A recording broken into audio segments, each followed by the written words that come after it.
प्राचीन समय की बात है। एक महान तपस्वी थे, महर्षि शिलाद। उनका जीवन एक ही संकल्प पर टिका था, अखंड ब्रह्मचर्य। वर्षों तक उन्होंने तप किया, इंद्रियों को वश में रखा और संसार से दूर रहकर साधना में लीन रहे। लेकिन समय के साथ मेरे विचार बाद उनके मन को कुरेदने लगा। मेरे बाद मेरे वंश का क्या होगा? अंततः उन्होंने निर्णय लिया, उन्हें एक पुत्र चाहिए, लेकिन ऐसा पुत्र जो सामान्य न हो, जो जन्म और मृत्यु के बंधन से परे हो। इस संकल्प के साथ उन्होंने देवराज इंद्र की कठोर तपस्या की। वर्षों की साधना के बाद इंद्र प्रकट हुए। हे तपस्वी, मैं तुम्हारी भक्ति से प्रसन्न हूं। मांगो, क्या वर चाहिए? मुझे ऐसा पुत्र चाहिए जो जन्म मरण से मुक्त हो। इंद्र कुछ क्षण मौन रहे, फिर बोले, हे ऋषि, यह वरदान मेरे अधिकार में नहीं है। इसके लिए आपको स्वयं भगवान शिव की शरण में जाना होगा। अब शिलाद का लक्ष्य स्पष्ट था। उन्होंने और भी कठिन तपस्या आरंभ की, इस बार भगवान शिव के लिए। तब इतना प्रचंड था कि स्वयं भोलेनाथ को प्रकट होना पड़ा। शिलाद, मैं प्रसन्न हूँ, तुम्हें एक दिव्य पुत्र प्राप्त होगा।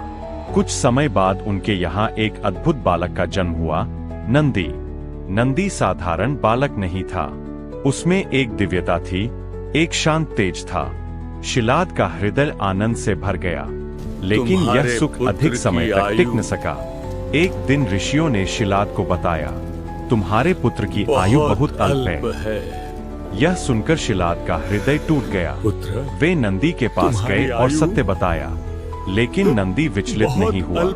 उसने शांत स्वर में कहा, यदि जीवन अल्प है तो उसे व्यर्थ क्यों गंवाओ? मैं अपना हर क्षण भगवान शिव को समर्पित कर दूंगा। और फिर बालक नंदी ने कठोर तपस्या शुरू कर दी। दिन बीतते गए, वर्ष बीतते गए। नंदी का शरीर क्षीण होता गया, लेकिन उसकी भक्ति और प्रबल होती गई। अंततः उसकी तपस्या ने शिव को प्रसन्न कर दिया। भोलेनाथ प्रकट हुए और प्रेम से बोले, नंदी, तुमने मुझे अपने प्रेम से बांध लिया है। अब तुम केवल मेरे भक्त नहीं, मेरे अपने हो। भगवान शिव ने नंदी को अपने गणों का अधिपति बना दिया और उसे अमरत्व का वरदान दिया। सिर्फ इतना ही नहीं, उन्होंने कहा, जहाँ भी मेरी पूजा होगी, वहाँ तुम्हारा होना अनिवार्य होगा। तुम्हारे बिना मेरी उपासना अधूरी मानी जाएगी। तभी से हर शिव मंदिर में नंदी भगवान शिव के सामने विराजमान रहते हैं। कहा जाता है, नंदी की आंखों में केवल शिव बसते हैं। उनके सींग विवेक और बुद्धि के प्रतीक है। संदेश देते हैं कि ज्ञान तभी सार्थक है जब उसमें विवेक हो।